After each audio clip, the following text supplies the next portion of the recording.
if you consistently crumble in the postseason, we got to accept the fact that you're not a championship fighter. This man just said Lamar is not good enough to win a championship. I'm going straight to the top.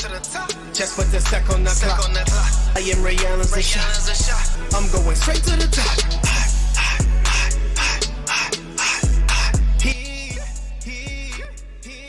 Yo, what's going on, everybody? Mike here with the Sports and the Real podcast coming at you once again. Appreciate you guys taking a few minutes of your day to check us out. Don't forget to like and subscribe and share. Tell a friend to tell a friend and to tell a friend, as always. YouTube, Spotify, Apple Podcasts, wherever you're listening or watching. I appreciate it. Got a special guest in the house today. I think it's going to be a great conversation. A marketing expert, B2B sales expert. For those of you who have businesses looking to make more money, as all of us are. I think it's going to be an interesting interview for you guys to check out. So I'd like to welcome Mr. Chad Smith to the show. Chad, what's going on, man? What's going on, my brother? How are you today? I am excellent, man, and it's great to have you. I think this is going to be a interesting, entertaining conversation talking about marketing and making money. I labeled you an expert. I appreciate that. Thank you very much. And I've been following you on social media, so I think actually you're an expert. So in my eyes, so let's get going. But before we jump into marketing and making money, which I want my audience to do, I want everybody to do really. I want to talk a little bit. You're a Baltimore Ravens fan. Yes, sir. And I had a take on Lamar Jackson when the regular season started for the NFL a couple months ago, and I got some serious pushback about it. Uh-oh. So I said, hey, man, Lamar is all great and good. He's got 2 MVPs under his belt, but Lamar is starting to become the James Harden of the NFL. You know what I mean by that? What do you mean by that? So James Harden in the NBA puts up for several years, was putting up MVP-like numbers all the time, leading the NBA in scoring like he was dominant, unstoppable in the regular season. Come playoff time, you couldn't find him. He was ghost. And I've been watching Lamar. Lamar's got 2 MVPs. He's a baller. He's a stud, Hall of Famer, no doubt about it. But Lamar in the playoffs has been suspect. And when I posted those clips, people came at me, man, from all types of angles. Talking about, you're a black man, how could you talk down to a black man? Like everything, right? You can't talk about Lamar. And I was like, yo, the guy is great, but in the playoffs, he's been real sus. He got to show me something. So I wanted to get your take as a Ravens fan. Are you allowed to talk about Lamar? How do you feel about Lamar at this point? He's brought you guys great joy, winning record, exciting player, but you guys have had stacked teams, and this year probably the stackest team of all with Derrick Henry up in there. So if you don't do something in the playoffs, you don't even have to win a Super Bowl, bro, but you can't go out like you did last year in the playoffs, not putting up a good game. What's your thoughts on Lamar? Well, you know what? I'm also a mixed martial arts fan. I love MMA. I always watch fights on UFC and some of the other promotions that are broadcast. And the rounds are 3 rounds. 3 rounds. But championship rounds are 5 rounds. So you can be a great fighter, but are you a great championship fighter? You know what I mean? So you can be great with 3-round fights, but those 2 championship rounds are something else. Where are you going with this? Like, you got to push. Like, if you train for 3 rounds and you get those 2 rounds, you're fighting for your life. If you're not prepared for those additional 2 rounds, you're fighting for your life. So I feel like Lamar is a 3-round fighter. I don't know if he's got – I don't know if it's the conditioning. I don't know if it's the injury recovery, because at that point, everyone's fighting injuries. Everyone's hurt. Everybody's tired. Everybody's exhausted. But in the regular season, I'm not going to say it's easy to perform, but, there's a different mentality that you have to be a championship fighter. You know what I mean? And, when you perform so well in the regular season, but you fall apart in the postseason, like the postseason is where it all counts. The postseason is what makes dynasties. If you consistently crumble in the postseason, we got to accept the fact that you're not a championship fighter. This man just said Lamar is not good enough to win a championship. I don't want to mean- put words in your mouth. I mean, I'm not saying it. I'm not saying it like look at the numbers. Like, listen, men lie, women lie, numbers don't. Oh You my know? God. Oh my God. I mean, bro, look at the numbers. Like, he has not shown himself to be a consistent postseason quarterback. Am I wrong? Am I lying? You're not wrong. Do you have any confidence in him becoming a good postseason quarterback? See, I don't like you're basically saying he isn't, and I'm Nope, saying he's he not. hasn't yet. Nope. Maybe he can. I'm about to put him in the James Harden box and say he can't. It sounds like you, a Ravens fan, is saying Lamar ain't got it. Look at the numbers. Oh God. That's all I'm saying. Look at the numbers. Look at the numbers over time. It'd be different if this was his first season, his second season, his third season, right? He's been in this joint for a minute, and he has not improved in the postseason. Am I lying? Oh man. Not me when I'm telling lies. Oh man, you're not lying. You're not Has he lying. But improved? Has he improved in the postseason since his debut? Has he improved? he has not. He has not. And Just saying. it gives people the fuel to bash him, to kind of downgrade his regular season accomplishments, because they're like, yeah, it's all nice and good, but when he's playing against the best teams, when it matters the most, he folds. And I want to give bro the benefit of the doubt, man. That's why I'm not ready to put the nail in the coffin yet. And I'm surprised that as a Ravens fan, you're like, yeah, you don't have any faith in the guy. And I'm like, well, I've seen guys, for their careers, be real suspect in the postseason, and then somehow they have this anomaly and they wake up and they have one big run and they win it all. To me, it sounds like you're out of it, and based on past record and the stats, I guess I can't really doubt you. So I'm saying it sucks, man. Hey, listen. He is probably one of the best pure athletes in the NFL, right? 100%. But are you gonna, if you look at someone, let's look at the GOAT. Look at the GOAT, Tom Brady. Look at the GOAT, right? Tom Brady was a great athlete. Is he the athlete that Lamar is? No. What's the difference between Lamar and Brady? See, now, some people will tell you that Tom Brady won 3 championships before he was even really a good quarterback. So he learned how to win. Lamar didn't have that opportunity. Lamar didn't get a chance to be on a team that taught him how to win. He pretty much took over a struggling team from Joe Flacco and turned them into a winner, into what they are today. So he didn't have anybody to carry him to learn how to be great. That's an excuse. I know that's an excuse, but people can make that argument. Brady versus were they a struggling team? With Joe Flacco, when he took over from Joe Flacco, they were not that good. Were they struggling? They were in the playoffs almost every season with Joe Flacco. They were, but by the time Lamar came along and took over, they were not going to the playoffs. Like, that run had ended. Ed was gone. Ray Lewis was gone. Suggs was gone. Like, it was like struggle city, man. So Lamar took over. Were they struggling, or were they just we got so it was a transition period. It was a transition team. We got so used to the Ravens being a great all-around threat to the point to where they became less great, but they were still above average. Right? So we were for a long time with a phenomenal team. Then we got a less than phenomenal team, and now we call them struggling. Well, yes. Typically, I mean, yeah.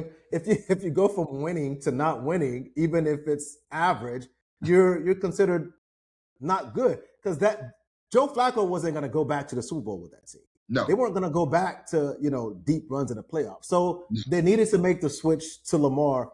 So the leadership that Joe Flacco had Lamar didn't have. He took over a transition team and brought them to, like immediately made a difference. So again, I'm not disagreeing that the stats say he struggles in the playoffs.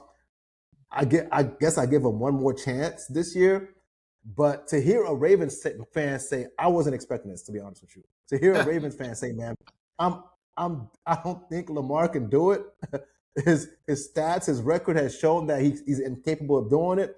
To hear a Ravens fan say that, that's tough to hear, man. You hear other fan bases say, hey, my quarterback's not that good, he's average. But to hear somebody say, my great quarterback who's in the MVP conversation, I'm out on him taking us to the Super Bowl. So then what do you do as a team? Like, do you just give up on Lamar? He is a regular season MVP. Oh, God. He is not a postseason MVP. Listen, I love Lamar. Seriously. I love him. I think he's... Hey, listen. In my world of marketing, you know what I do? Here, let me show you what I do. This is what I do. You know how I gauge whether an ad campaign is a success or a failure? You know what I do?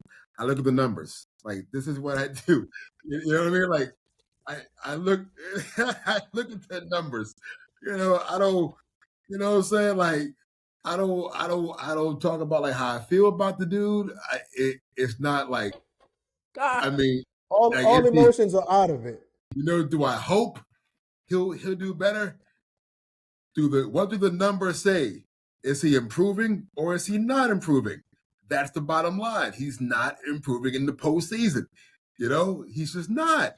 And he's had plenty of opportunities to get to. Now, I'll be fair. You can say that, maybe they didn't build the proper team around him, right? Yep. There's always that. Maybe, but we could also say Michael Jordan, didn't always have the best team around him. Brady didn't always have the best team around him, but they found a way to make it work. They won with the team they had. Yikes. This man literally just, wow. I am shocked right now that as a Ravens fan, the MVP quarterback, this guy could literally win his third MVP this year. Yeah, but it doesn't matter. Hearing a Ravens fan say, this guy's probably not going to win a chip. MVP awards. That is a personal award. I want Lombardis. That's all that matters. Lombardis. If you're not tough, Lombardis, man. You're not winning. Like, what's the point in having this guy who wins all these awards if the team doesn't win at the end of the day? Like, if everyone goes home with no award except you, I mean, are you a winner? Like, that MVP is worthless. There's no Lombardis. Like, listen, Peyton Manning at the end. Peyton Manning is one of the Peyton Manning struggled. I was going to say that. Peyton Manning struggled in the playoffs for a long time before he won. Yep, but Peyton had longevity. I'm not confident that Lamar, with his playing style, is going to have Peyton Manning's longevity. You know what I mean? Like, Peyton was a classic pocket quarterback. You know what I mean? Correct. Like, so he has longevity. But but look at quarterbacks in Lamar's tier, like comparatively, like your Mahomes is like Mahomes is a monster. Like, Mahomes wins. Like, he is a winner. Yes, he's a winner. Season, postseason, he probably wins. All the table tennis tournaments on vacation. He probably wins the cannonball contest on the cruise ship. Like, he's a winner. Like, he knows how to win. If you look at all the times that they were behind, everyone thought Mahomes was about to lose. He found a way to win. Brady, same way. All the time you thought Brady was beat, he found a way to win. Like Lamar hasn't found that yet. Like, he hasn't found that way to win when it counts. You know what I'm saying? That's all I'm saying. He hasn't found it yet. And okay, you know what? I'm going to say maybe he's got a shot. Maybe this season's going to be his season. Maybe. Listen, I'm going to start sounding like a Redskins fan soon and talk about maybe this year's our year. Nah, fan. I'm sounding like a Redskins fan. This year is our year that Lamar becomes a postseason quarterback. I've never heard anybody talk about their MVP quarterback like that. So now this begs the question: if Lamar ain't it, what do you do as an organization? If Lamar fails this year to get you anywhere in the playoffs, what do you do as a Ravens organization? Do you Start trade the shopping. guy? Do you give up on him? You're Nope. not going to start Shopping. over because there's no guarantee that the next quarterback is even decent. The next guy you bring in, you draft a rookie or whatever. Like you're stuck. No one thought Brady was going to be shit. Now he's the GOAT. They took a chance on him. He wasn't proven. Took a chance on him. Tom Brady played with maybe the greatest head coach of all time. Yeah, that coach put him in a position to succeed quite a bit. He also showed that he didn't need Belichick. Look what happened to New England when Brady left. That proved who needed who more. Belichick needed Brady more than Brady needed Belichick. See, that's a whole conversation. That's a whole different conversation, man. Tom Brady went to a great Bucs team that was ready to win. That team was loaded. All right, I like that ready to win, but they weren't winning until Brady got there. See, you're such a numbers guy, man. It's like you just look at the results, bro, and you're like, that's all that matters. ROI, man. At the end of the day, look, I'm a marketer. That's all that matters. What do the numbers say? Did you hit the sales or did you not? Listen, look, if you have a sales organization and you set goals, right, and your team doesn't hit those goals, are you gonna are you gonna be like, they had a hard time with their wife this year. Man, they didn't have a dependable car. You know what I'm saying? Like, it was the shoes. They had the right shoes. I don't know. Nah, fam, we can hit these goals. Something got to change. So the Baltimore, if they don't either A, get to the postseason, B, get there and look good, right? I think they got to start looking at what's next. Well, I mean, not replacing. I'm not talking about replacing him. Just start shopping around. Maybe he needs maybe he needs a backup that can share some snaps. Push him next season. Oh. God. Maybe Lamar just needs to play a little less, save some energy for the postseason. I don't know. No. Wow, this is blasphemy, man. I did not expect to hear that, bro. What do the numbers say? I'm an outsider. I'm a Miami Dolphins fan, and I'm sitting there thinking, man, I wish I had a Lamar Jackson on my team. That's a hard life to be a Miami fan. I've been struggling for decades as a Dolphins fan. Man. It's a hard life. I wish I had Lamar Jackson on my team. At least there's hope with Lamar Jackson. At least you can say, okay, if he just maintains his level of production in the postseason, we'll be all right. As a Dolphins fan, he has not maintained it though. But you can at least have that thought. As a Dolphins fan, I can't even entertain that thought, bro. I'm stuck thinking, man, can I get a legit quarterback to go up against Patrick Mahomes? Like, the Dolphins can my quarterback sustain a hit without getting knocked out? Unfortunately, that's my process right now. That's where you're at. That's where I'm at. Miami, the only team to have a negative win-loss record. Why is this man laughing? I'm playing, bro. Listen, my cousin used to play for Miami. You know that? My cousin, Larry Webster. Back in yeah, you told me that. Yeah. Big Larry. Yeah. Number 79, DT. It's been a long time from those days since the Dolphins actually won, man. I mean, I've been a fan of the Dolphins since Dan Marino. And we literally the greatest quarterback to never win a Lombardi. See, so Lamar, to me, right? Lamar, don't do it. What, man? I mean, Lamar is kind of in the same category. Don't do it, right? So I'm a Dolphins fan. All right, let me put on for Dan Marino. Dan Marino was great, and Dan Marino had great postseasons as well. Marino's problem was that he always ran up against a better team and teams that were better, more loaded, and they beat him. The Buffalo Bills had 4 Hall of Famers on that team, and he would run up against them playing in Buffalo in the snow. it was never pretty. So I think Marino gets a pass. Of course, I'm biased. Marino gets a pass for me. But Lamar, I feel like he's had some chances where he's had the better team. So that's where I think the difference between Lamar and Marino would be, where Lamar actually was favored a couple times and didn't play well. So that would be the differentiating factor. They've lost a lot of postseason games that they shouldn't have lost. Yeah, you know, like all of a sudden they switched up their tactics. Like the running game brought you here. Why are you passing, bro? Yeah. You know, like if the running game is working, why are you switching it up? Yeah, they did. In the postseason, why would you change what's working in the postseason? They did. I think it was the loss to the Titans. Yes. The loss to the Titans. They were heavy favorites. They should have won that. Even last year, they should have beaten the Chiefs. Really? Come on, man! 100% they should have. And that's what I was like. Really, the Chiefs?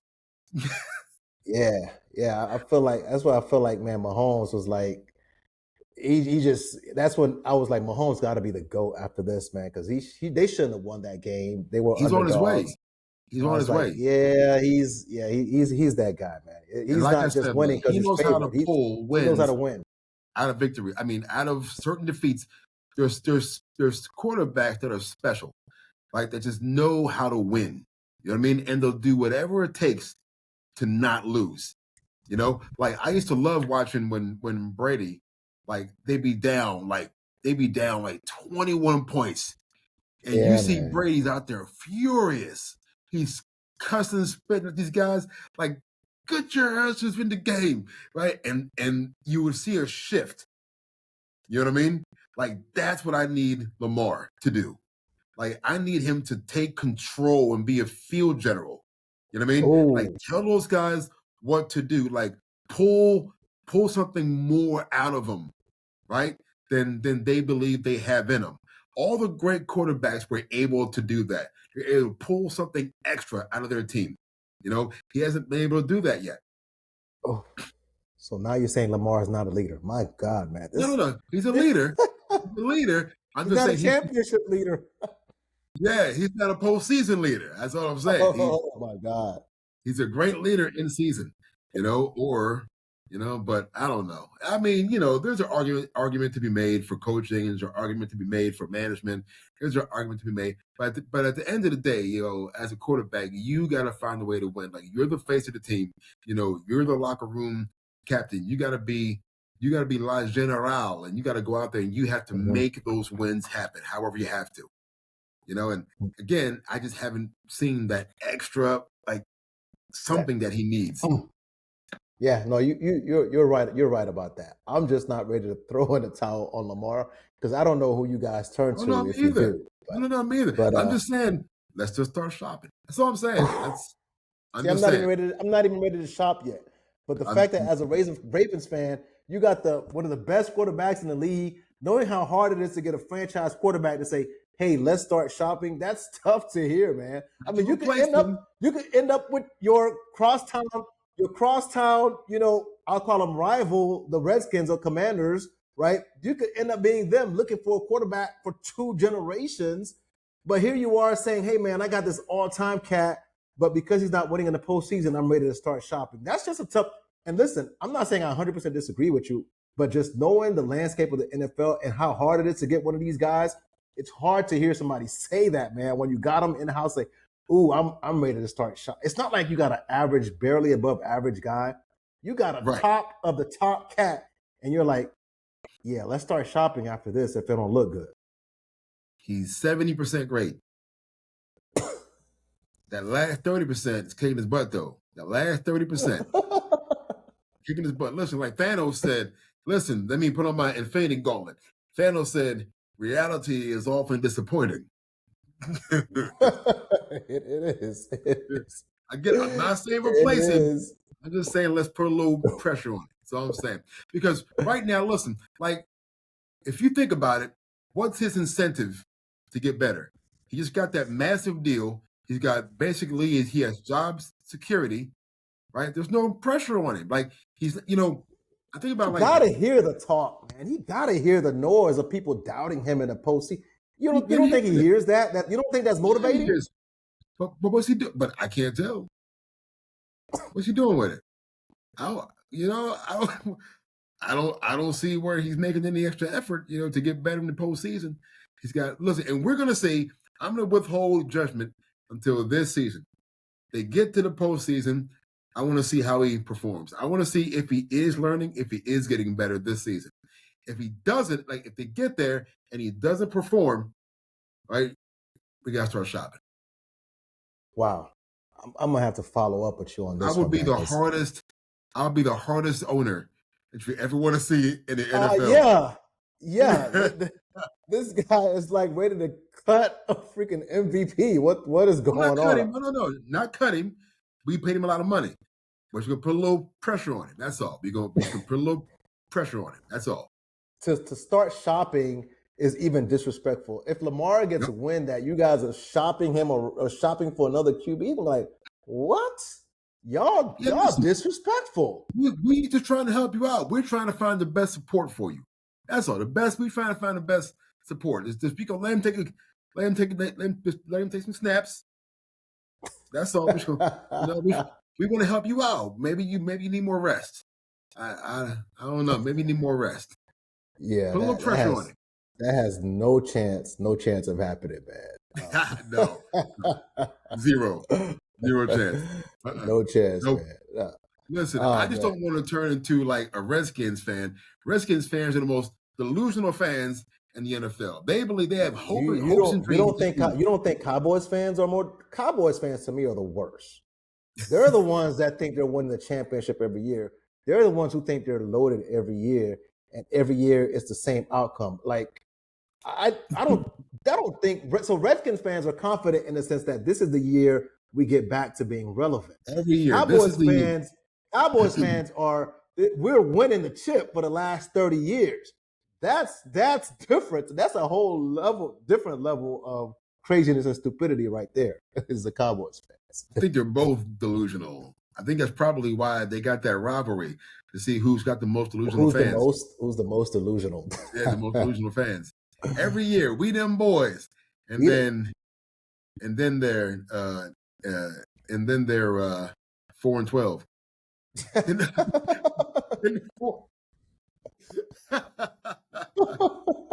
Next year, baby. Next year. Next season. We'll get them next year. We'll get them next year. Next season, man. 5-11. Oh man, I give them credit, man. Speaking of marketing, Jerry Jones have found a way to be the greatest marketer in the NFL because somehow he keeps his team relevant even when everybody knows they're not going to be that good. Like I aspire to be somebody who can do that when it comes to marketing because that's some skills. Redskins too.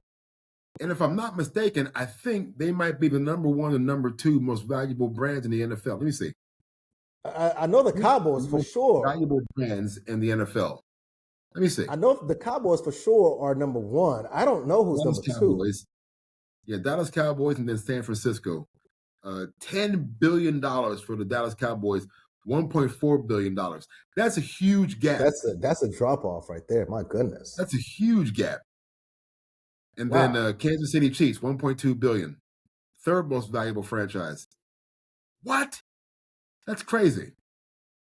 That is I didn't know it was that big of a gap. I didn't know it was that big either. $10 billion to 1? $10 billion to 1.4. That's what?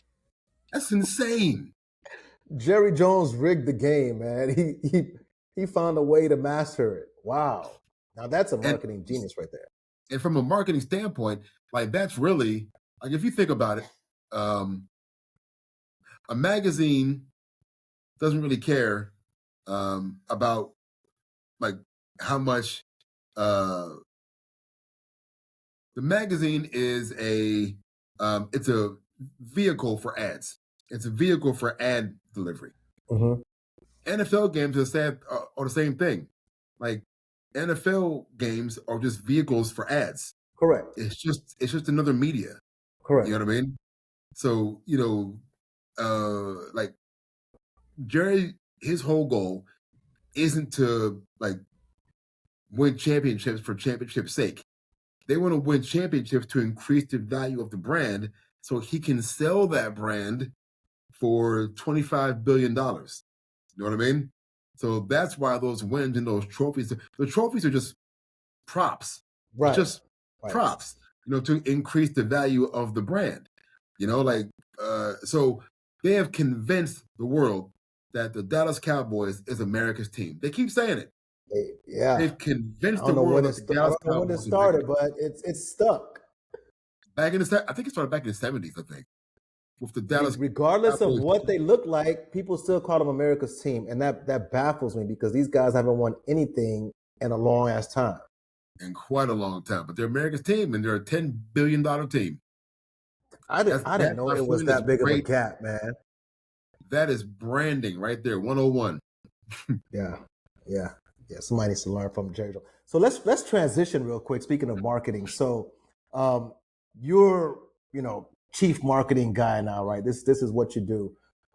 You started off owning gyms though. So to talk about your background a little bit and to talk about how you got to this point, you started off, you owned some gyms and then you ended up selling it. So talk us through how did you first get into the gym business, and then how you spun that into where you are now. Man, well, when I was little, I was always a fan of like Marvel and DC comic books. So I always saw the comic books and I always saw like the way these guys looked. And I always wanted to look like those guys. I always wanted to have like that kind of like impressive physique because I was a bullied kid. So when I dove into the world of comic books, that was my escape. And I said, man, I just want to be strong like those guys. So my eye doctor at the time, Dr. What was his name now? I can't remember his name now. It's such a long time ago. But he was a bodybuilder. Like he was yoked, always yoked, shirt all tight, man, always neck up to his ears, he was jacked. But he always had these bodybuilding magazines in the exam room. So I would look at the bodybuilding magazines, while, I was getting my eyes examined and whatnot. He would always talk to me about, hey, when you start training, you got to read about Lee Haney's workouts. His workouts would work good for your body type, and you got to eat lots of protein. So we would just be kicking it about talking about bodybuilding and training. And then I was a Boys and Girls Club kid. So when I got old enough, I was 12, and I was able to go to the weight room upstairs in the Boys and Girls Club. Shout out to Jim Diener at the Washington County Boys and Girls Club, Hagerstown, Maryland, 301. So I started going upstairs to the weight room twice a week, and he would track all of our exercises that we would do. So I would go. This was my routine when I was 12 years old. It was barbell squats, lat pull downs, bench press. That's all I did. Was barbell squats, lat pull downs, bench press. That was it. It was a wrap. So I started to get strong, and I started to look a certain way. And then I got to high school and started working out in high school. I was on the competitive lifting team, and I started to really study the science of training and bodybuilding. So when I graduated, I did my first bodybuilding competition, ended up winning my weight class. Then I got into professional wrestling. Then I started to really focus on how can I really, because I wasn't like a big guy. I'm 5'9", I'm 210 pounds right now. My most athletic, I was I think 220 at one point, 5'9", 220. Wow. Swole. Yoked. That's pretty big, man. Jacked, yoked, but shredded too. The boy had I had a 10-pack. The 20-pack joints? I had abs over here. I had a 10-pack. But what happened was, I was a personal trainer. I was working at a couple of different clubs in the area. And I started focusing my efforts on getting into, well, actually, let me go backwards. I was working at Gold's Gym at the time at Hagerstown, Maryland. And I was bored because I was busy, but, I was tired of being at the same place with the same people. So a friend of mine was working for a gym about 45 minutes away in Montgomery County, Maryland, called Washington Sports Clubs. So I said, hey, Terry, I kind of want something different, a little change of scenery. I said, can I, you have any need for like a weekend trainer? So I can just come up like on a Saturday morning, just train some sessions at your gym. She said, you know what? I'll tell you, I'll do you one better. But I'm leaving this position in a few weeks. I want you to apply for my job. She was the personal training manager. I was like, I don't know how to be a manager. She says, nah, you're good. I think you do really good. I'm going to recommend you. So she recommended me. The personal training director of the region called me. I interviewed, got the job, and I got a world-class education on business management from this company. So my wife at the time got pregnant, and I was working on the road, and so she had the baby, and I started like missing things, you know. I just wanted to be closer to my family because I was always working 45 minutes away, doing the commute thing, and gym hours when you're in management can be weird. Right. So I was missing. Mhm. So I said, you know what? I'm going to start training some people on the side in groups because there was a new thing coming up. There was the boot camp method, then there was the small group training method, right? So like 10 to 15 people, controlled workouts, boom, whatever. I started doing that. It starts getting popular. So now I'm doing it a couple days a week. First thing in the morning at the fairgrounds, 0 dark 30 hours. So then I said, I can't do this year round. I got to find an indoor location. So I found a ballet school that wasn't busy in the mornings. So I worked out an arrangement with the owner, and I ended up training groups at this ballet school year round. So now I've got weather safe place to train. So now it's getting really even more popular. So now I need more training time. Now at this point, the income from training is starting to catch up to the income from my full-time job. So I took a chance and bet on myself. And I said, okay, I'm going to leave this job. I'm going to focus on building this thing full time. So I focused on building it full time and it took off. And next thing you know, now I'm training out of 3 gyms. Now I've got morning training group. I've got one-on-one training throughout the day. And I've got evening group trainings. So now I find a cheerleading gym. And I'm like, listen, I need some place to train these large groups. Now I've got like 30, 40 people like that want to train at a time. And I need a bigger space. Yeah. So boom, I start working out with them at the school. And this was crazy because the HVAC was terrible. It was cold in the winter. It was hot in the summer, but people still showed up. That's how I knew I was onto something. Yeah, man. Because they were showing up and they were sweating and they were freezing cold, but they kept showing up. So then I told my wife at the time, I said, you know what, we just need to open up our own gym. We just need our own facility. So she was like, yeah, I think you're right. So we looked at some spots and I found the right spot, launched it. It was called Fitness Revolution back in Hagerstown, Maryland. And it was beautiful. It was our home. We had so much fun in that gym to the point to where we expanded it. We doubled the size. So we added like group exercise classes to it. And we were having fun, rocking and rolling, man, making money, doing good, changing lives, which was the most important part. And then I got divorced. And you know how that goes. So my wife at the time, yeah, listen, man, my wife at the time was our operations manager. So she was managing like half the business on the operations side. I was doing sales, marketing, and of course I was a head coach. I was training our coaches, to deliver the best possible fitness experience, which I learned through working through the corporate gyms that I worked for.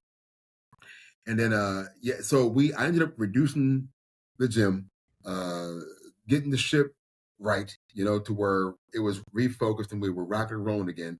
And then COVID happened. Nice. So, now, where are you again? Where are you? Atlanta. Okay, you're in Atlanta. I don't know how it was in Georgia, but Maryland shut down all the gyms. Yeah, we shut down for a brief period of time, not for too long.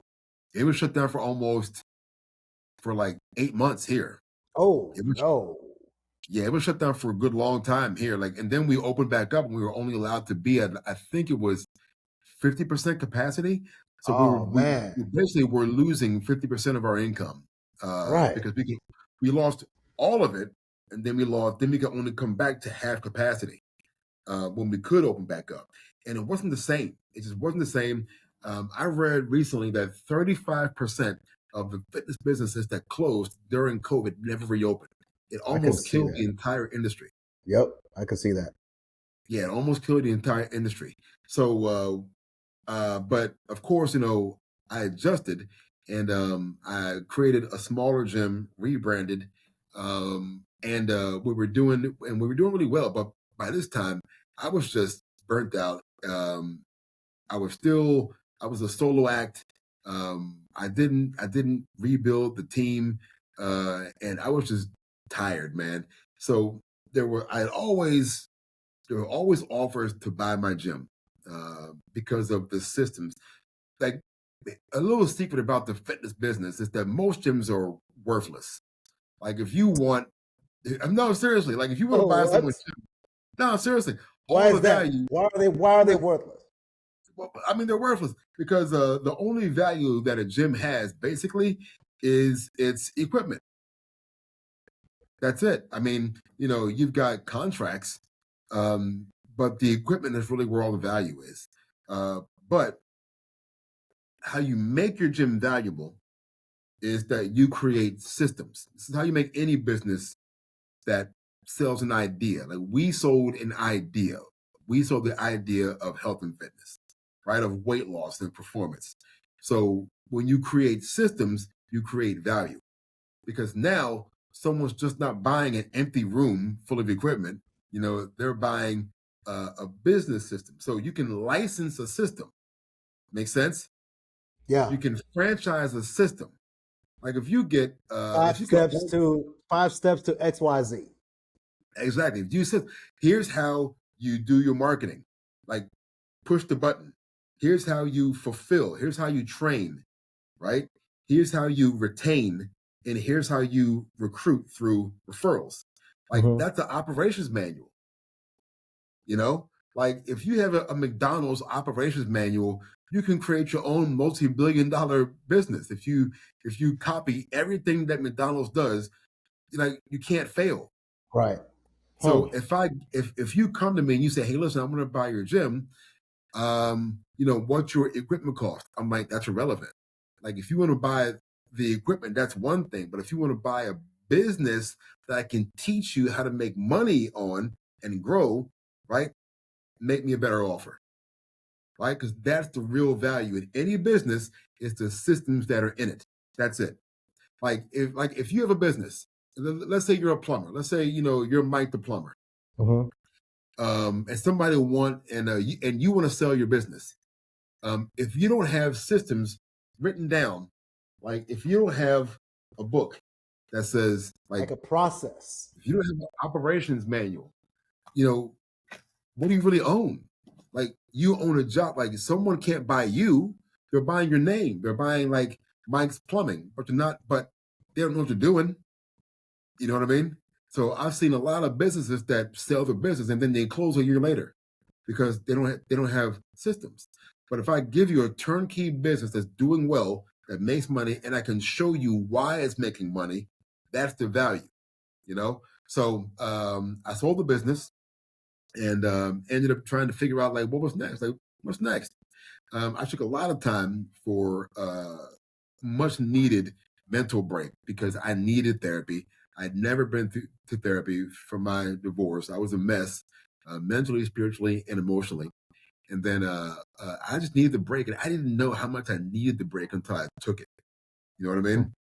So then when I came back, there were some friends from the business who were like, hey, we're getting ready to relaunch our gym. We want you to help us with our marketing. I was like, why me? I said, why? He said, man, we've always liked what you did at your gym. We just, now that you're out of it, we just, want to know if you can help us. So I said, yeah, sure, I'll help you out. I'll see what I can do for you. And the thing is that what I found out is that I'm really good at marketing. Like I was a great coach, but I didn't fully understand how good I was becoming at marketing. That gave me the ability to show people what a great coach I was. Because it doesn't really matter like how good you are if you're not getting at bats to show people how good you are, like, it's worthless. All your certifications, all your degrees, it's all worthless unless you can create at-bats, unless you can create opportunities to show how good you are. All that shit's worthless. So marketing just gives you opportunities to show how good you are. Wow. So what makes someone a good marketer then? Spill the beans. Yeah. Well, you know what? What makes you a good marketer, honestly, is your ability to create emotions and drive behaviors. Those two things. Do you have the ability to create emotion, which forms bonds, and do you have the ability to drive behaviors, which create sales? That's it. That's it. Sounds simple. I don't know if it's that simple, Really, it man. is. And then can you do it in a repeatable way? Because you can get lucky and go viral and make a lot of money. You can get lucky, but less than 1% of people in the social media space go viral. So people, people are leaving their businesses to like chance. They work so hard to get viral. I gotta go viral. I gotta go viral. Guess what? You're probably not gonna. So you got to be purposeful with your marketing. Like you have to learn the art and science of marketing because it is an art and it is a science.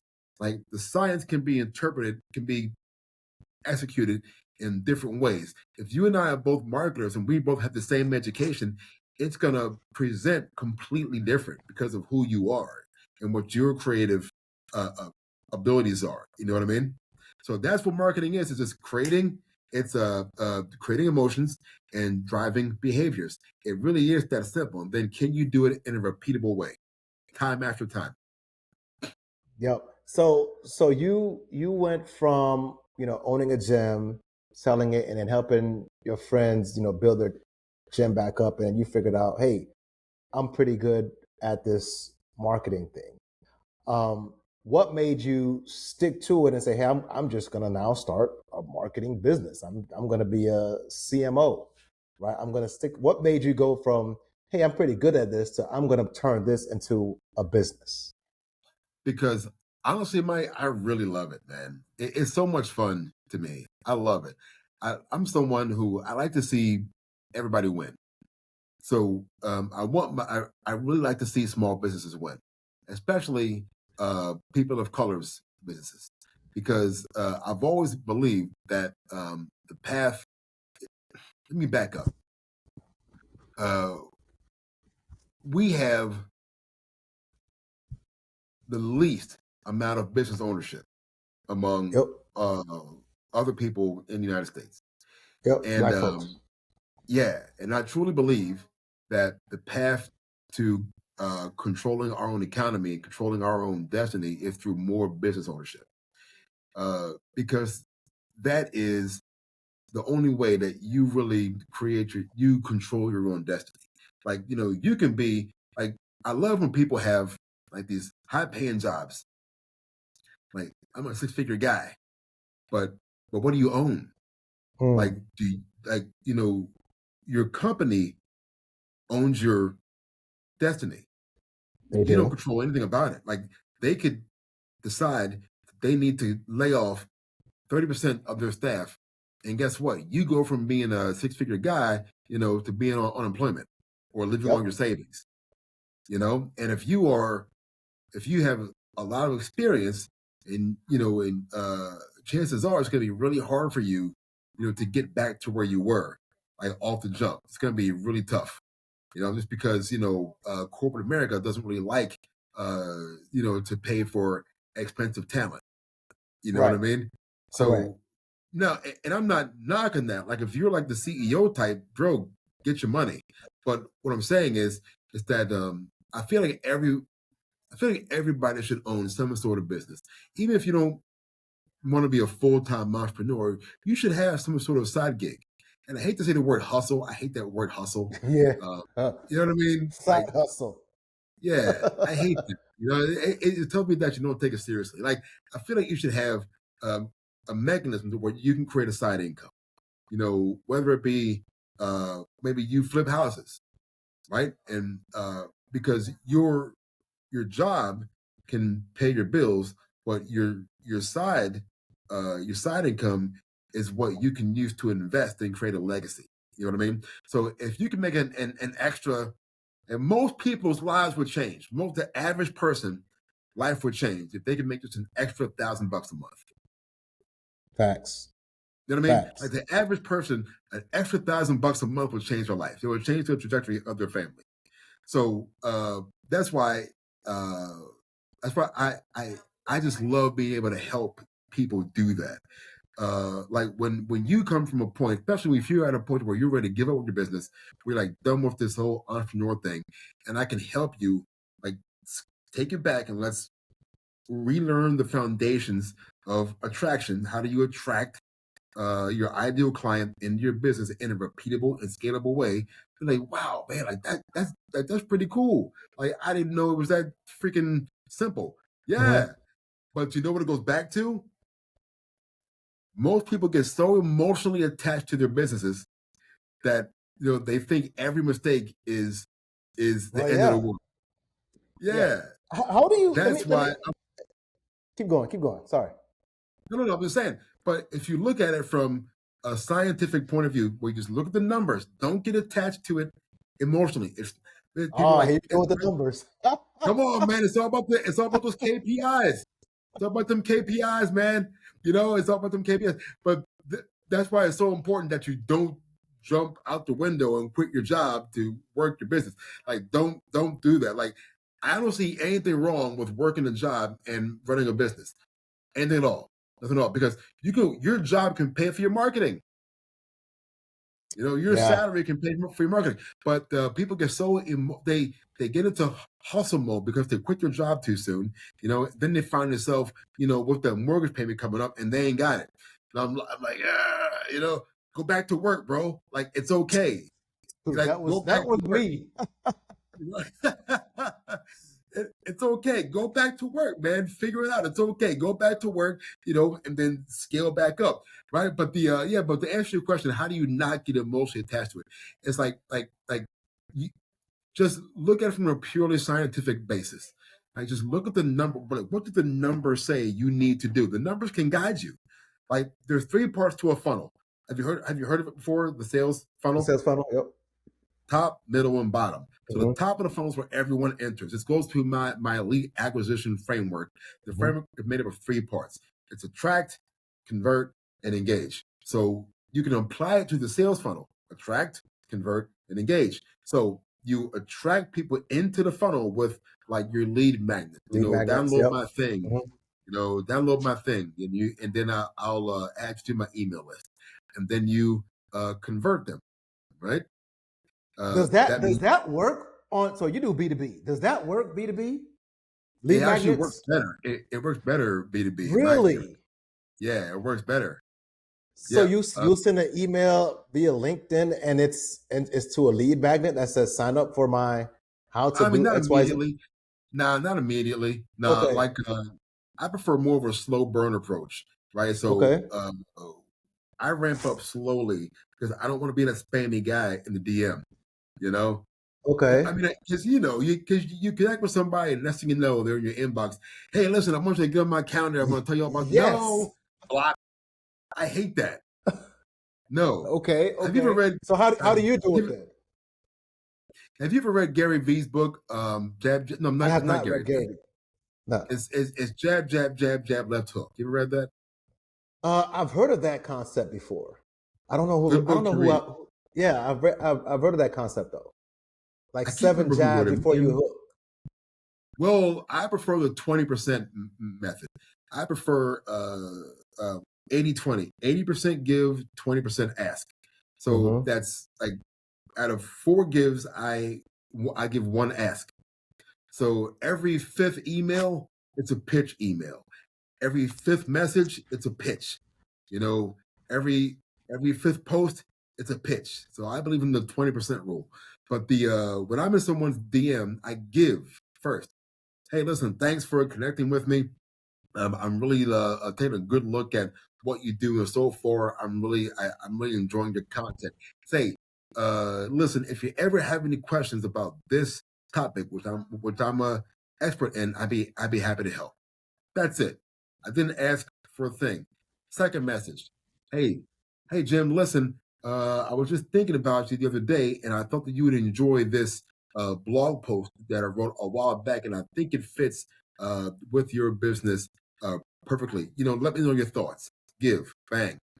And then the next one, they don't answer. Hey, listen, Jim, I hope you really got something from that blog If they're not post. responding, how do you not feel like you're kind of being too intrusive? You're kind of bugging. And that's just me, right? That's why I guess I'm not an expert marketer, because at some point I feel like, yo, this person hasn't responded to the first two. I'm kind of, he doesn't want to do any business with me.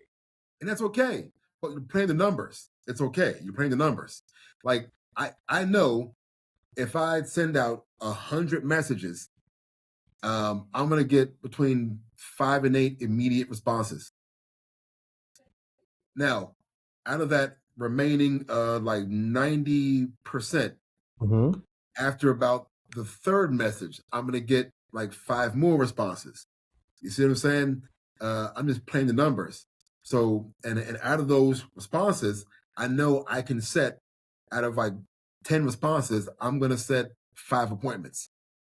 And out of those 5 appointments, I'm going to make 2 sales. You got, your system is like that. Like that's specific, where 90%, 10%, like you down to the point where you're making 2 sales out of 100. Those are my numbers. Yeah, right. Those are my numbers. Your numbers like that. Yeah, exactly. Yeah, I mean, because I've been doing it for years. Like I know if you get in front of me, if I get in front of like 10 people, 7 of those people are going to walk out with a contract. Like that's that back in the gym world, I knew I had to get in front of 10 people every week, because out of those 10 people, 8 of them were going to walk out with contracts. And that's how I kept my numbers good. Now, in this space, it's a little different. And I know my numbers for this business also, right? So that's important to know, that you have to know that's how I'm saying you can run your whole business by the numbers. So, if you get 100 people in your funnel, what's your conversion rate as they go down the funnel, right? And if you know that I'm getting a lot of people in the funnel, but they're only half of them are converting, I need to look at my landing page. And if my landing page is at a high conversion rate, to where they're getting from the landing page to my calendar, but if I get 10 people on my calendar, but only 5 show up, you know what? Maybe my engagement system isn't as good. And if I'm getting 8 out of 10 people to show up for appointments, but I'm only closing 1 out of 8, maybe my sales skills suck. And I need to get better at sales. But you run the whole.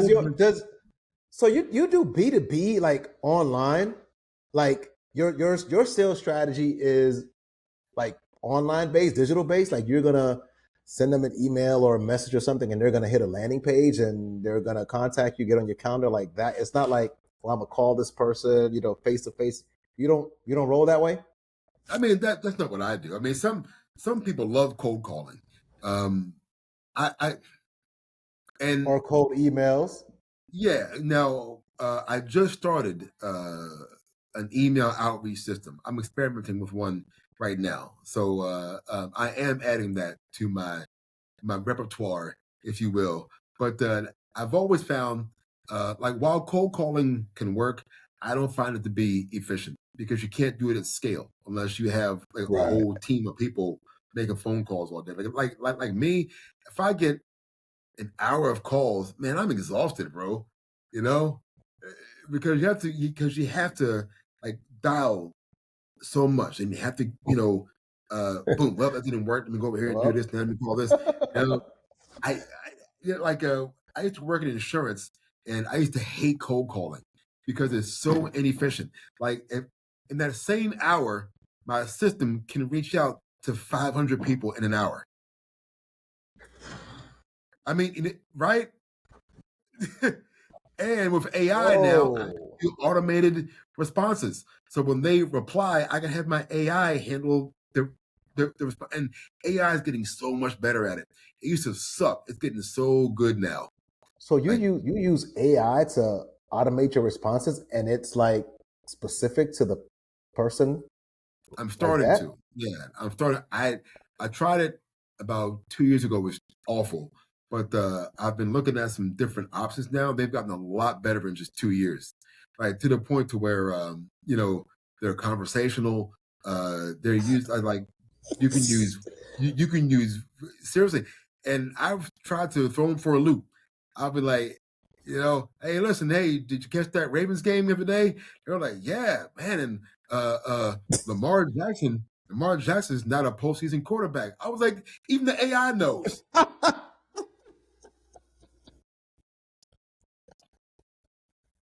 gonna get, bro. If I get assassinated, you know why? Hey man, I'm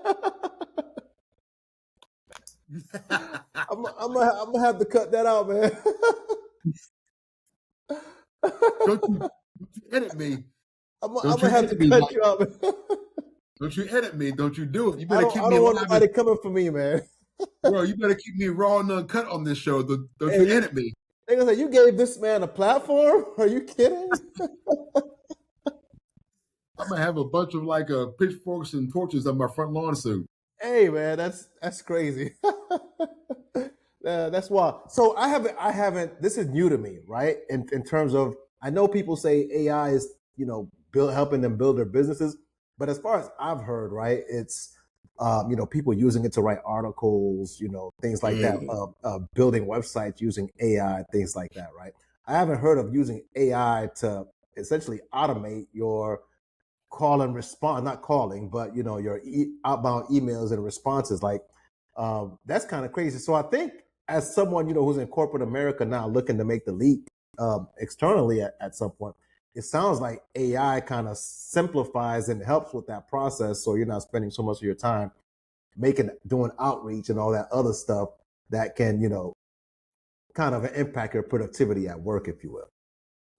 Yeah, it really does. It can make a huge difference. Like my goal next year is to create a completely virtual call center using AI chatbots that will respond to all my incoming prospective business. So I've seen it done now. I know it can be done. AI call centers? AI call center. Man, what? AI call center, hey, man. Like this stuff is getting scary. They call and they talk to the AI. They don't talk to a real person. They talk to the AI. It's a fraction of the cost of trying to build even like an offshore call center. It's a fraction of the cost, and it's really good. It's getting so much better now. I'm telling you, like you've probably talked to some AI. If you've made any kind of like service call, like you've probably talked to an AI already and didn't know. So it doesn't sound like the regular stuff when you're calling an automated system, IVR. It don't even sound like that. No, it's scary good now. And like those like when you go to the help button on a website, most of that now is AI chatbots right now. Yeah, well see, I see now I'm thinking, so the first layer, right, is usually a chat box, but then they're like, let me transfer you to somebody else. Now I'm thinking, is that transferring to somebody else? Is that still AI? That would be ludicrous right there. It's getting more and more. Like a while back, I think it's about a year or so ago. I can't even remember, but it wasn't too long ago, where somebody actually created an entire AI version of the Joe Rogan podcast, and nobody knew it wasn't Joe Rogan. What the hell? This AI did a whole Joe Rogan style interview, and it wasn't even him. It was the complete voice clone and AI powered interview. That's when I knew. I was like, well, we're here. I am shook. No, I can't believe it, bro. It's like I know AI is taking over.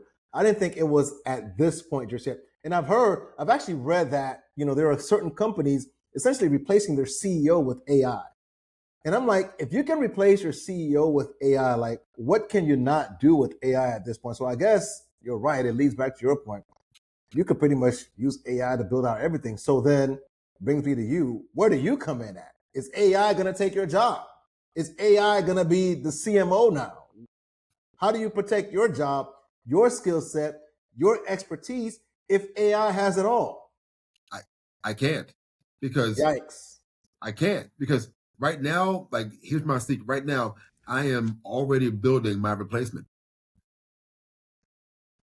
I'm already building my. I've been working for the past 2 years on creating a marketing strategist, a virtual marketing strategist that has everything that I know, and I've been teaching it how to use my logic to create, um, adjust, and analyze marketing campaigns that I create, and it is scary good right now. What do you mean Like, by teaching? So people say that they're teaching the models, they're teaching AI. What do you mean by that? Like, what are you doing? Like, are you programming? Like, what are you doing?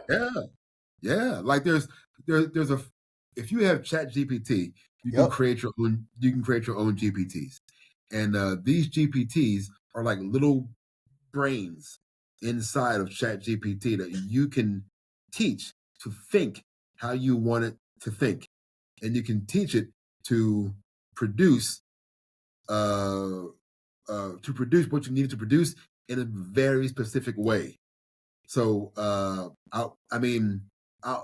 show you offline what it looks like. I'll show you offline what it looks like. But I've been and Gemini has the same thing. Google Gemini is called Gems. So you're basically building a brain inside this AI platform that you teach to think and communicate a certain way, so that when you ask it for things, it does it like exactly or near as much as you would do it. Like right now, I could create an entire GPT and I create an AI avatar of you, and I could probably produce your entire show. Like if I gave it 3 episodes of your show, right, and I asked it to analyze the podcast host style, voice, like responses, I could probably clone you, and most people who didn't know you on an intimate level wouldn't even know it wasn't you. Man, you scaring me. What? Listen, man. When they say my people die because of a lack of knowledge, like these things I don't know. So I could promise you, most people who think of AI, they think of Chat GPT, they think of the surface level capabilities Right. of AI. They don't You're looking at understand that this stuff is available right now, bro. You're looking at this part right here, but you're not seeing all of this. You know what I'm Right. saying? And that's the thing. And that's now when people learn, that's why it's important. It was important to me to be an early adopter, because when I first got a hold of ChatGPT, I was like, "Hey, write me a funny poem." You know, Right. like it was so new, and I had no idea how to use it. Now, you know, one of my friends, he's a brilliant computer scientist. He's a software engineer. He's brilliant, and I was showing him my custom GPT, which I call my elite acquisition engine. Actually, let me go backward for a minute. Do you read comic books? Comic books? No. Yeah. Well, I'm not a comic book. I watch the movies. I don't read the books though. Well, there's a character that there's in Marvel Comics called the Nova Force, right? The Nova Force. What's the name of the planet? I can't remember the name of the planet, but the planet, they have this world mind that it's the collective knowledge and history of their people that is going back for generations, and everything that everyone does contributes to the world mind's knowledge base. So where we're going with AI, with the way that it's rapidly scaling, I think like that's what we're looking at. We're looking at a world mind eventually, to where we have this powerful AI that has the collective knowledge and experience and history of the world, and it makes all the decisions for every nation for it, right? Because it's the only like balanced, just, and fair way for the world, and because they let the world mind basically rule the planet, right? It makes all the decisions for the entire planet. This planet advanced. It leapt ahead of all the other planets in the universe by like centuries in a matter of years because of this world mind technology. So what I'm doing is I'm building my personal world mind. You trying to get a I'm building my personal world mind to the point to where, I can be like, okay, I was an early adopter, and now my friend, who is a computer scientist, he's a brilliant developer. I showed him this world mind that I'm building, called again my elite acquisition engine, which is basically my marketing brain that I've been building for the past 2 years. And he's like, Chad, you have no idea how brilliant this is. I'm like, really? He says, you're using layering that I'm not even using. It said, and I work with this technology daily. He says, what are you doing here, man? And I said, I just been fooling around. Like, I have a very specific purpose of what I want this thing to do, and I'm gonna keep working on perfecting it. So I think the more people go from this surface level use that they have, and that they're being encouraged to use, like the AI, these companies, they're not encouraging them to use it in a deep way. No, they're like, just use Gemini to search, enhance your search results or something. Yeah. It's so much, but people don't even realize how much power they have in these AI platforms. They have no idea. No. Just how deep it can go. But when they do, when people really start to understand what the real potential of this is, like, the world's going to change, man. And it's going to change like fairly quickly. Like, if you look at just the advances that it made in the past 3 years, can you imagine 10 years from now? Like, in our lifetime, can you, like, the emergence of consumer-facing AI has changed the game. Like, again, you asked me to go back to the question, is AI going to take my job? Absolutely, and I want it to. You know why? Because if I can develop this AI that can function on a much higher level than I can, like, that's going to make me a billionaire. And seriously, like, I believe if I can, if I can build this thing that can basically, like, run my entire business on autopilot, right? I can be in the Caribbean, drinking Mai Tais and enjoying life and reading books and pursuing personal growth that I don't have time to do now because I'm working. Because you're doing business. So okay, that's all fine and dandy, bro. But then where does it end? Does AI take over the world? And do humans? I was talking with my wife just the other day. I was talking with my wife about AI, and I forgot was it on social media or somewhere? They were talking about, like, are we going to be serving AI? Like, they're going to be smarter than us? What is the limit to AI, bro? And that's the fear I think a lot of people have as to why they don't really want to dive too deep into it, because they're like, at some point, are we living in iRobot where the AI is just too smart? I am not. Oh man, we can talk about this for like 3 hours, bro. I consider myself more of a realist than an idealist. Now, okay. But with that being said, in an ideal world, this thing goes one. This thing, I know we're probably way off your general subject matter. No, let's keep going, man. I'm hooked. Listen, this AI thing goes one of probably 2 ways. The ideal way is that we create this world mind like AI that takes care of all our needs, and humanity is free to go inward now, right? So we're able to create a global culture of where needs are met. There's no hungry mouths. Like, a new era of knowledge and enlightenment is upon us. That's the idealist. That's the ideal method.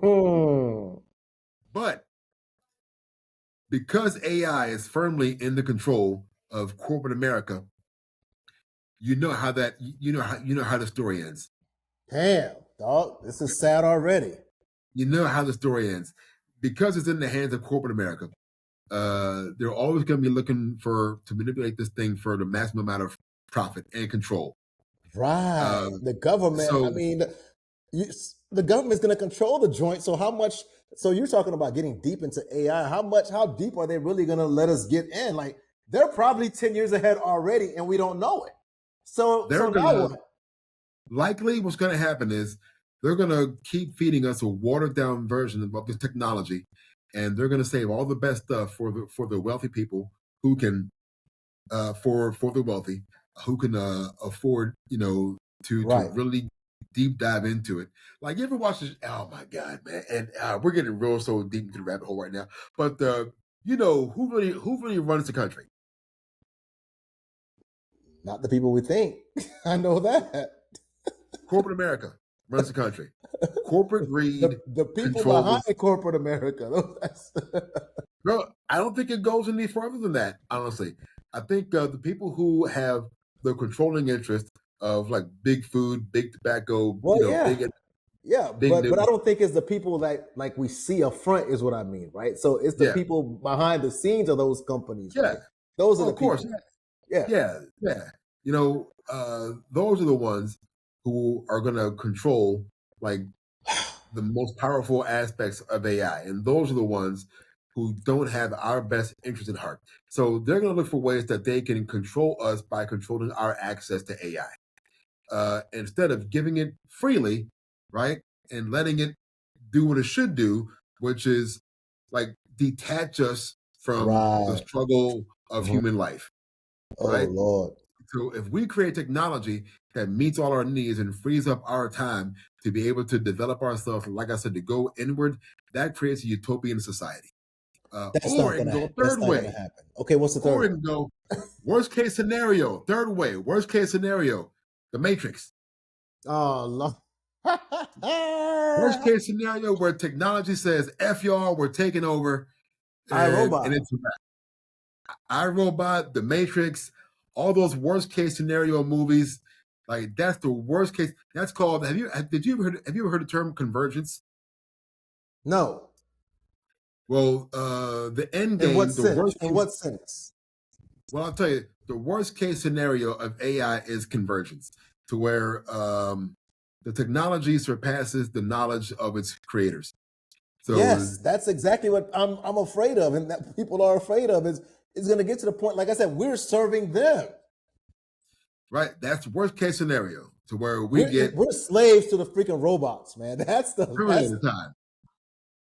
Terminator. holy. What was that called? Skynet activates. Skynet turns on. Oh my You god. know, you turn on Skynet by accident, and the next thing we're on the run from Arnold Schwarzenegger.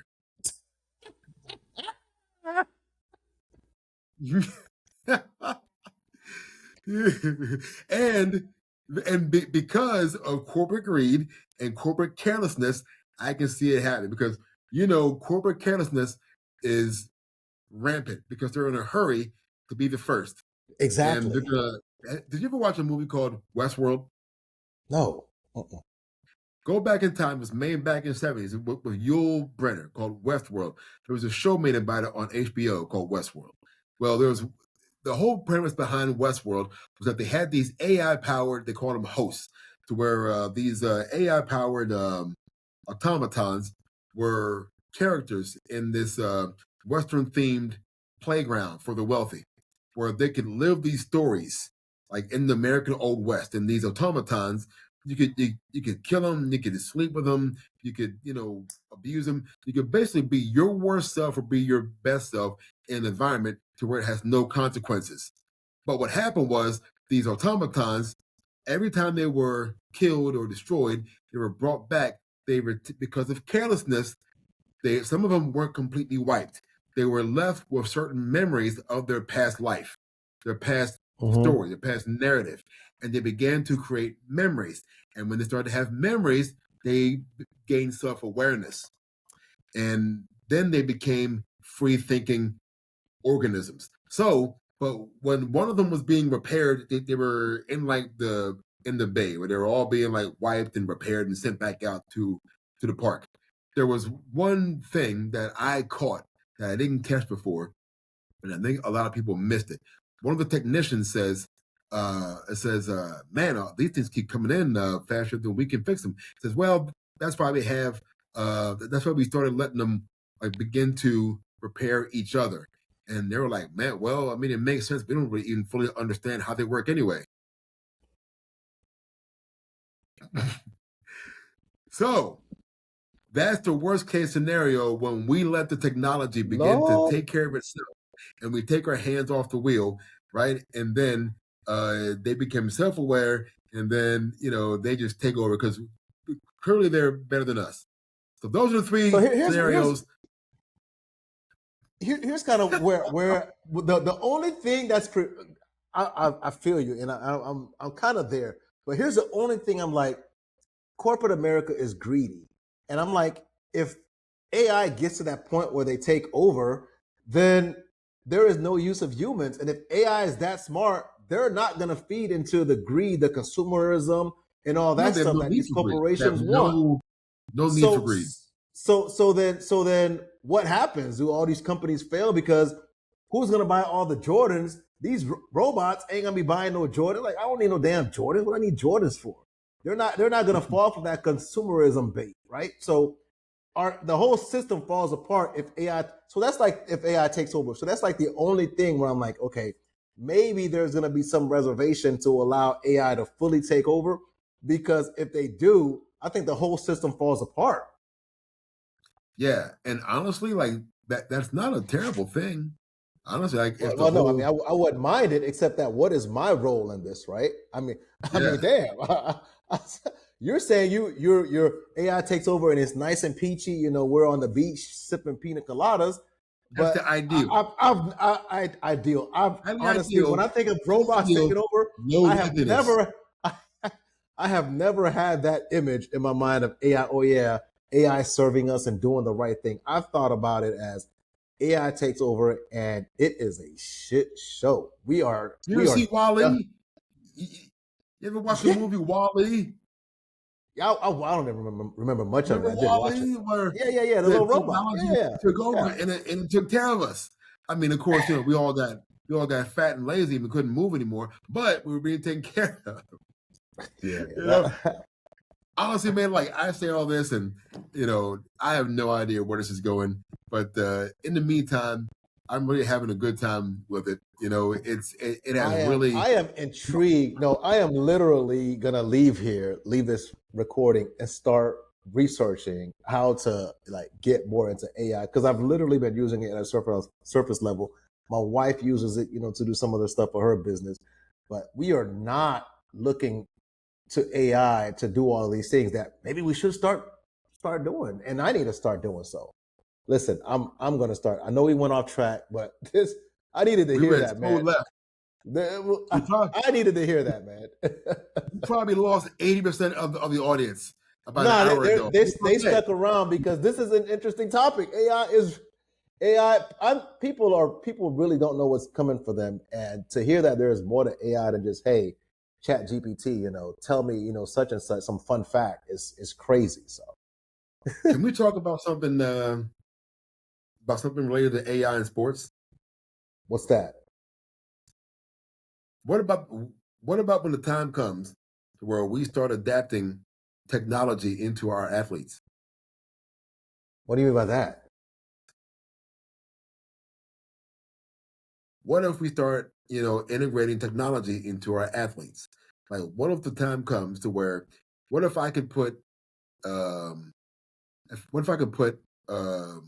chip into a quarterback's brain that has all the greatest plays from every great quarterback in history? What if we have like decades and decades of collective like game-winning plays that he can download instantaneously, like on the fly, or what if we have and you're going to make it so that this quarterback can execute that, not just think about it, process it, execute it in the moment, on the fly. He draws from like millions of scenarios, and the chip allows him to make the decision with the highest probability of success Oh hell no! in an instant. See, what is the audience doing then at this point? Like, is because part of being a fan of sports is the reality TV aspect of it. Like, we don't know human instinct, right? Human nature occurs. Guys get scared in the moment. They're missing free throws that they usually make. Guys get scared. They're throwing bad passes and they're fumbling the ball, right? They get like the human aspect of it gets taken away if you start introducing AI into it, to where the quarterback is not making any mistakes in the fourth quarter. The crowd noise doesn't get to the quarterback anymore. He can read the defense before the defense even gets set. At that point, you're basically having robots playing sports. I don't know if fans would really fall for that and watch that, because it's no longer reality TV. It's preset. I disagree, and here's why. Oh boy. Here's why. Right? If you think about what we have now. Think about PEDs in sports. Okay. Right? Think I about want to hear this. Think about when we had what was it, Barry Bonds versus McGuire and all that. Yeah, McGuire. Both of these guys were juiced to the gills. Yep. And everyone watched these games. But they were still human, though, bro. Were they? Weren't robot. Were they human? Like, if you're juiced up, when you're performing like superhuman feats, are you still human? Like, there's actually some talk that's very popular. There's some talk going on right now about having an enhanced division of the Olympics. You lying? I'm not lying to you. I wouldn't lie to you. My good friend, Dr. Jose Antonio, one of the foremost sports scientists in the world, sent me a literal article about they are talking about a enhanced division of the Olympics, to where you can use performance enhancing drugs and therapies, and you can be superhuman competing against other superhumans. There's going to come a time, Mike, where you're going to have like enhanced athletes that are going to start drawing higher numbers than non-enhanced athletes. Oh, because they want to see like how far this can go. I can't go there with you, man. I'm sorry. That first of all, I got to look into that. With a juiced section of the Olympics is wild to me. Like, not juiced. It's called enhanced. Yeah, the enhanced. Yeah, dudes. Bro, listen, I would pay to see cybernetic athletes. I would pay. Yeah, yes. I guess you would. It would. I guess you could pay to see dudes running 100 yards in 8 seconds. I guess it would be amazing, but if you know their juice, it kind of defeats the purpose, right? Part of the Barry Bonds thing is like people were assuming that he was taking stuff, right? And then it comes out afterwards that he was taking stuff. But in the moment, Everybody knew.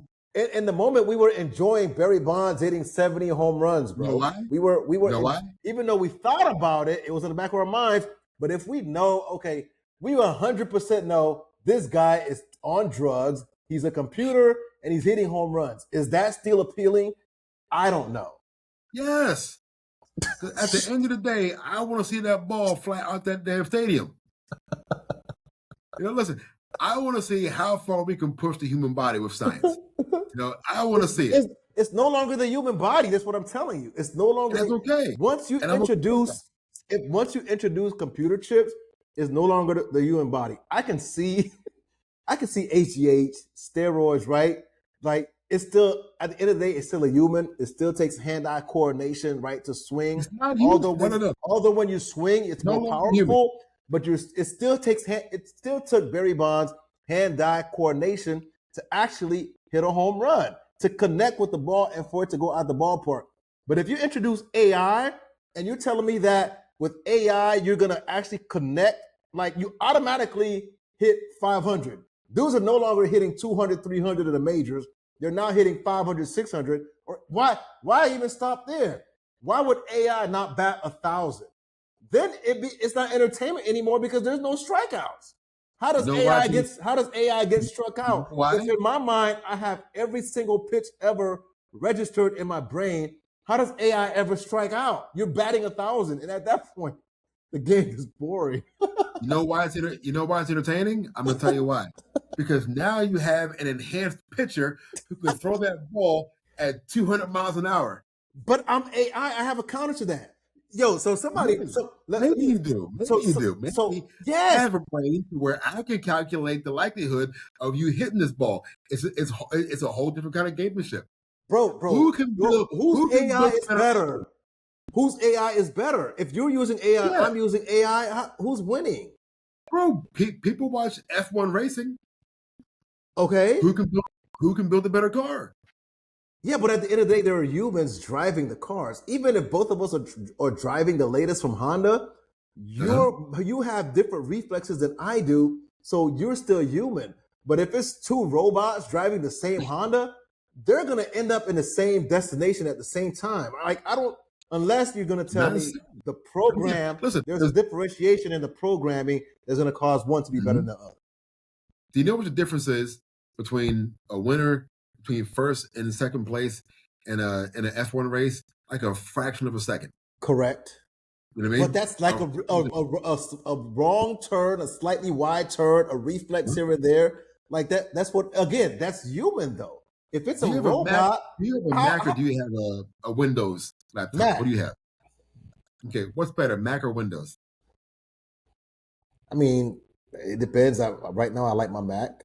I used to like Windows for the longest time, but I think my Mac is more reliable. What's better, Samsung or Apple? What's better? I say Samsung, but that's me. Don't they all have access to the same technology?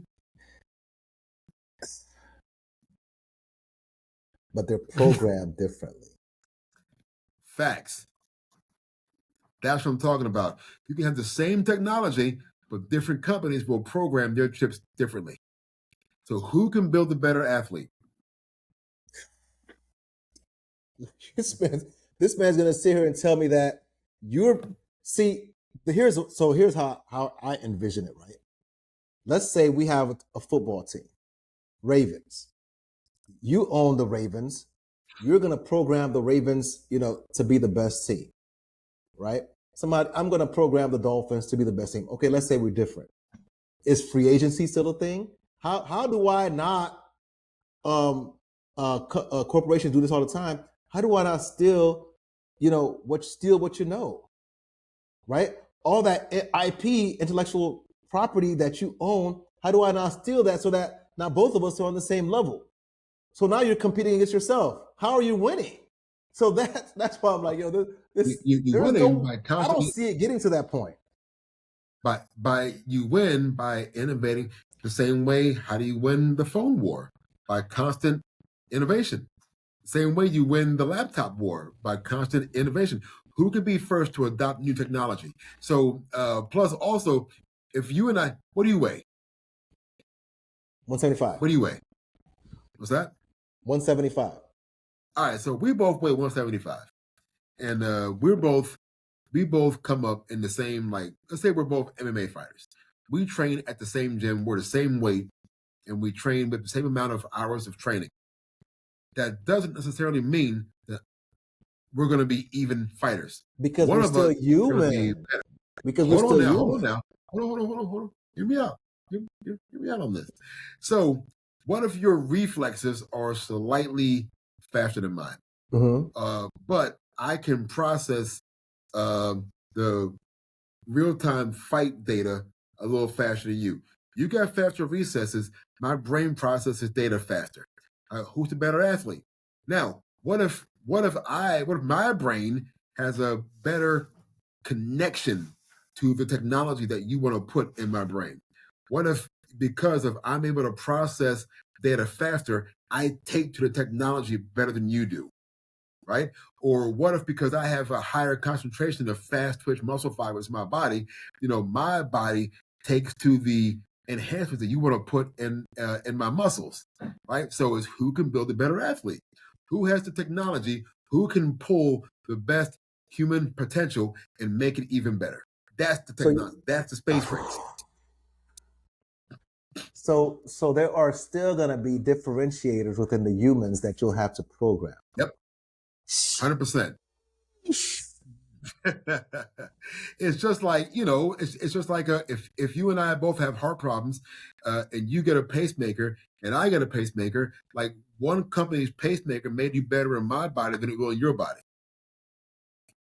Boy, listen, I'm not ready for that yet. I'm gonna be honest with you. That It's stuff coming sounds. though. Listen, man, that stuff sounds crazy to me. I'm like, yeah, whew, that's wild to think. Oh yeah, now Patrick Mahomes is like God because he can never lose a game in the fourth quarter. That's Well, maybe. Well, it depends. Can you build a better defender? can the How do you defender beat Mahomes? Wow, man, how can you build a better defender? How can you upload so much game data into these defenders so that now it forces Mahomes technology to get better? yeah, and now Mahomes has to go back to the lab. God, this is wild, man. We've gone way left, and we're like running at over an hour, man. So let's do this, man. This has been great conversation. So you had a post the other day, and I tried to join the Maryland Chamber of Commerce thing that you had on your page, and I put it for the wrong time, so I joined late, and it was over. But you had a post. You had a post the other day that couple of things, right? You talked about developing networking skills in corporate America. Yeah. And I must say, I'm not good at that. And I've been in corporate America for a long time. I've gotten promoted, climbed the ladder, and this and that, but I still don't feel like I'm an introvert by nature. So I feel like my networking skills suck. When you talk about developing your networking skills, what do you mean by that? What kind of advice or tips would you give to somebody who kind of struggles with networking in the workplace? Man, nobody can get to where they want to go alone. At some point, you got to have a team, and I consider your network like that's your team. So your network, you might have heard it before. Your network is your net worth, or collaboration is the new currency. What I like to say, it's such a entrepreneurship. It's so hard, or even being a professional in corporate America, it's so difficult, especially if your job is performance based. So you have to develop a network of people who you can learn from, B, you can serve, and C, can help sharpen the axe, right? Or help sharpen the saw, as they say. So I've built every business that I've been in. Like my gym business was built through going out and being in the community by developing a network. What I do now, what I do in marketing, networking is a big part of my business.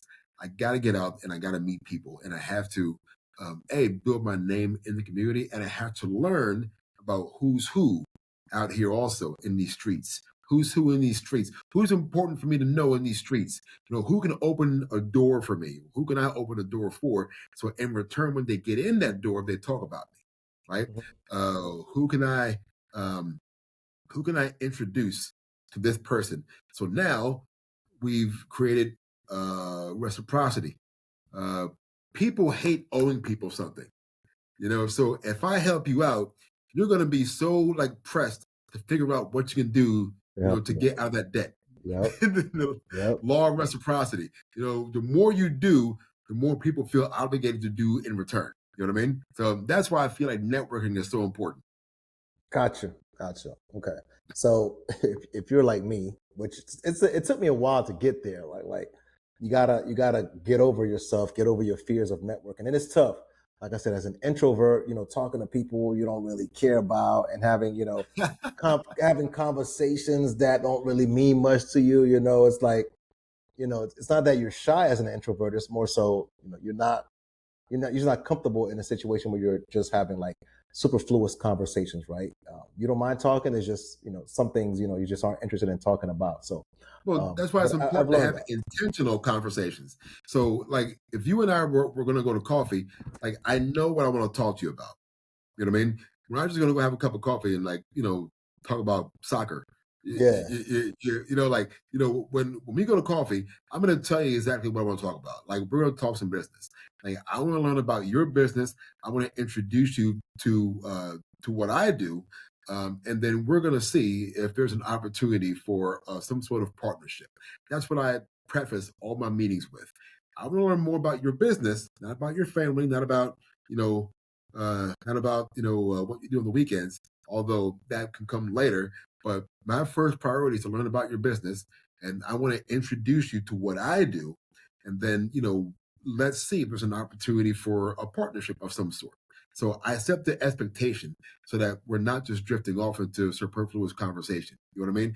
I think if you're an introvert, I think it's important for you to get right to the point. You know what I mean? Because the more you get away from the point, the more uncomfortable you're going to be. Tell me about it. Couple other things. 15-minute social media strategy you're talking about. What is that about? So social media is, my wife does a lot of social media, and a lot of times I feel like she's wasting her time because it's such a crowded space, and I don't know if people on social media are really about trying to buy stuff, especially for certain things, right? Like people who are on social media, they're trying to buy stupid stuff, right? Oh, they're gonna buy the latest fad or whatever. But she's a dietitian, so I'm like, man, are people really on social media? And she's had clients off of social media, but nothing at scale, right? So sometimes I feel like she's wasting her time on social media. So when you talk about 15-minute social media strategy, I would love to tell her about that because I feel like she spends a lot of time doing stuff for Instagram. Well, the main thing is I kind of got the idea from a book that I read about the 5 minute selling, right? Just taking 5 minutes of intentional time to do sales activities, like 5 minutes every hour, so that might be, see how many calls you can make in 5 minutes.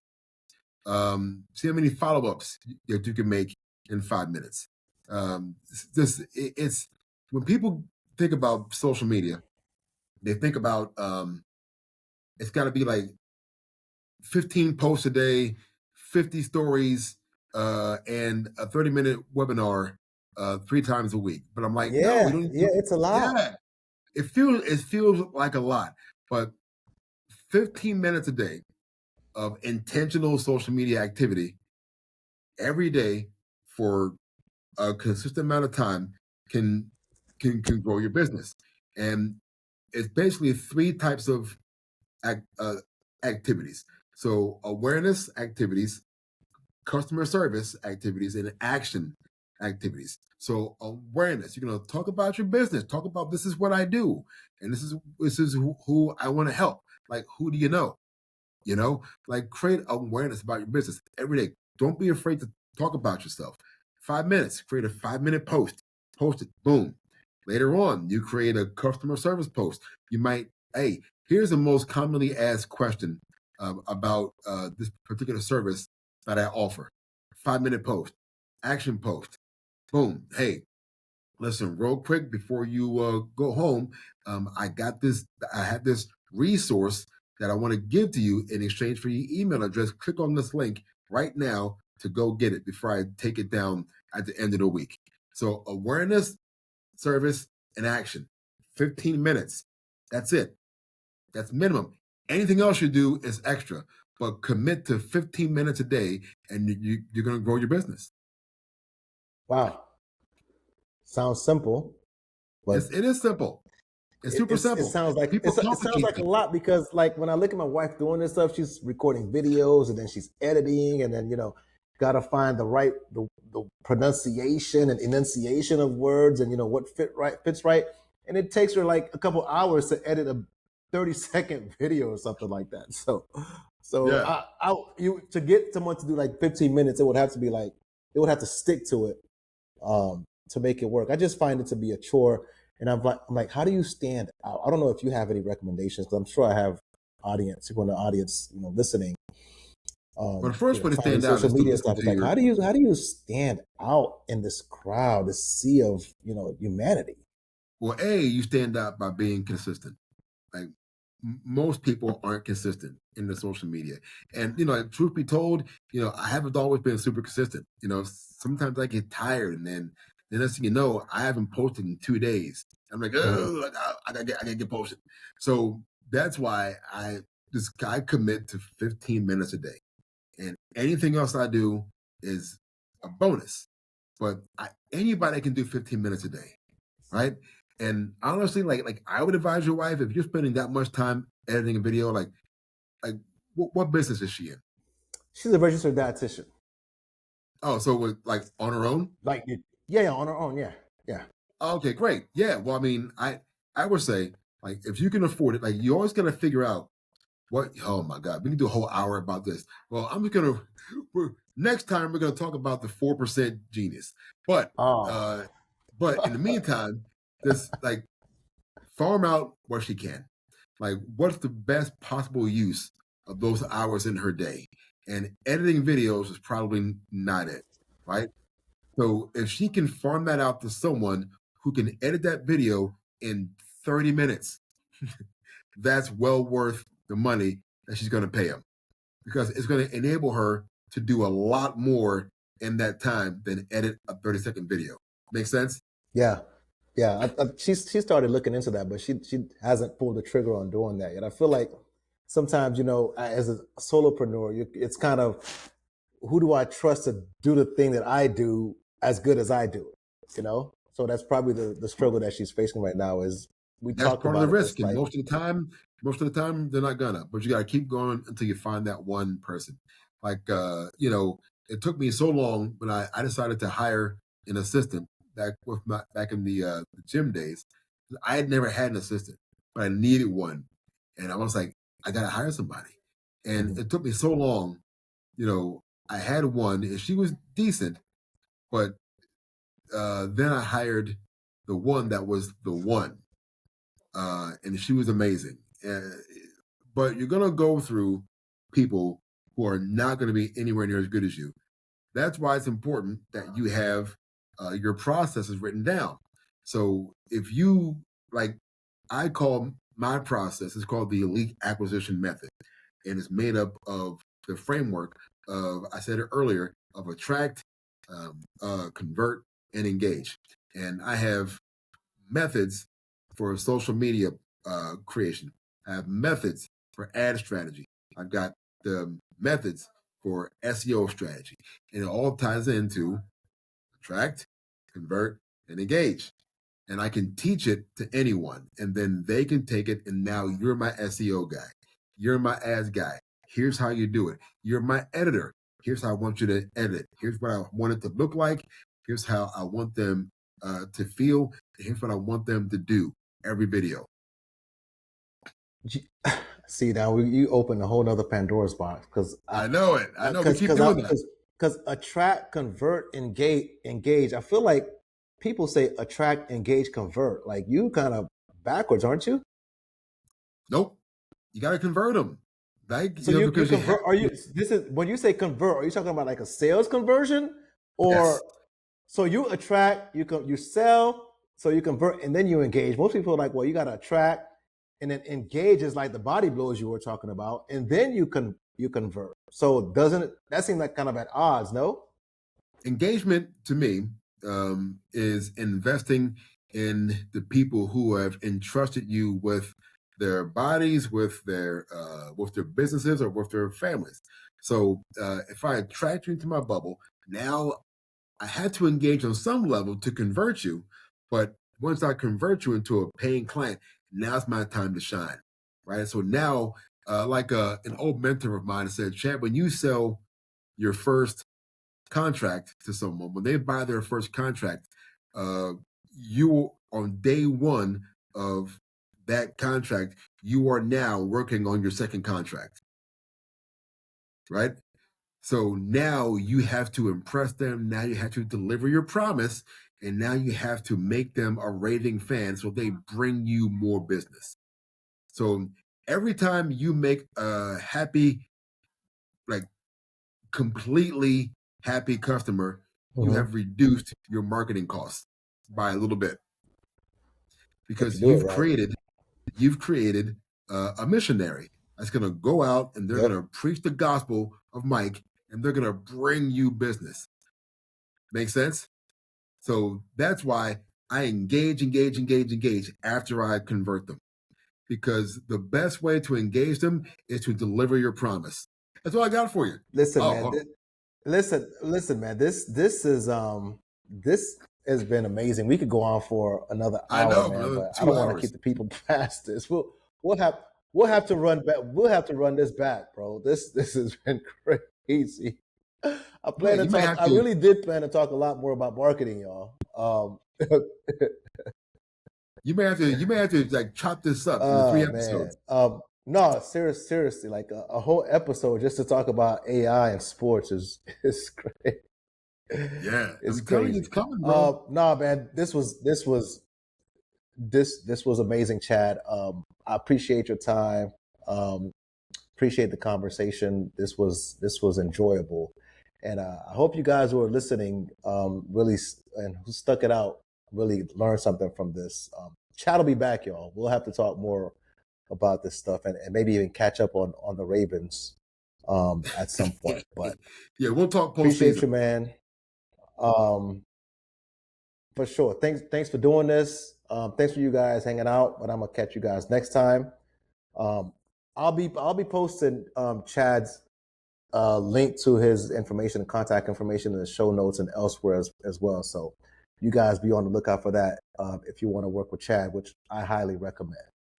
So be on the lookout for that. But I'm gonna catch you guys next time. Mike, sports and the real. You guys be good. Peace. I'm going straight to the top. Just put the sec on the clock. I am Ray Allen's a shot. I'm going straight to the top.